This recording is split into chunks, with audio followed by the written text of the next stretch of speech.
నమస్తే అందరికీ. ఐఎమ్ చంద్రశేఖర్, మహాజన రాష్ట్ర సమితి, ఆంధ్రప్రదేశ్.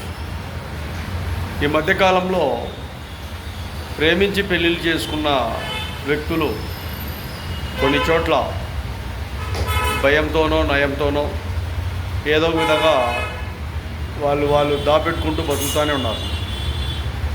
అయితే కొన్ని చోట్ల అమ్మాయిలను అబ్బాయి ఇద్దరి భార్యాభర్తలను నమ్మించి అమ్మాయికి సంబంధించిన వ్యక్తులు తీసుకొచ్చిన తర్వాత బావ పొట్టిగా ఉన్నాడు, నల్లగా ఉన్నాడు, వీడు మనకు అవమానకరంగా ఉన్నాడు అని చంపేస్తారు. ఇలాంటి దారుణాలు చాలా వరకు కరెక్ట్ కాదు. ఇష్టమైతే వాళ్ళను ప్రేమించండి, లేదంటే వాళ్ళకు ఆసరా కల్పించండి, లేదంటే భయభక్తులతో వాళ్ళ బతుకును బతకనివ్వండి.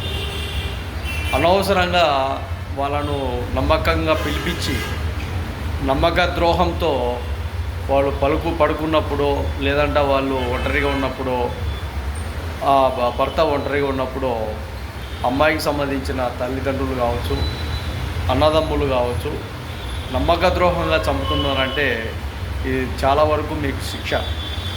గుర్తుపెట్టుకోండి. ఎప్పటికైనా కూడా రాబోయే కాల వ్యవధిలో మీ ఫ్యామిలీలలో ఏం జరుగుతాయో కూడా ఆలోచన చేసుకోండి.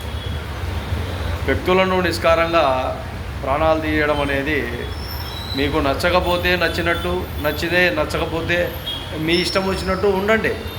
కానీ వాళ్ళ ప్రేమను పూర్తిగా విడదీసి వాళ్ళు మేజర్లు అయిన తర్వాత ఇబ్బందులు గురి చేయడం అనేది కరెక్ట్ కాదు. మైనర్లు అయితే దండించండి, తప్పు ఒప్పులు తెలుసుకోండి, చెప్పండి, వాళ్ళకు ఇబ్బందులు లేకుండా ఏదో ఒక విధంగా ఒక క్లారిటీగా ఒక కాల వ్యవధి పరిధిలో ఉండే విధంగా వాళ్ళకు ప్రణాళికలు ఇవ్వండి. ఇలాంటి మేజర్లను కూడా పూర్తిగా చంపడం అనేది కరెక్ట్ కాదు. వాళ్ళ స్వతంత్రాన్ని పూర్తిగా మీరు ఇబ్బందులు గురి చేస్తున్నట్టే. ఏదో ఒక విధంగా ఇబ్బందులు పడుతుండే వ్యక్తులకైనా మీరు ఆసరాగా ఉండాలి. ఇది కరెక్ట్ కాదని కూడా తల్లిదండ్రులకు, అన్నదమ్ములకు, చాలా వరకు మీ చుట్టుపక్కల బంధుమిత్రులు అందరికీ కూడా తెలియజేస్తాను.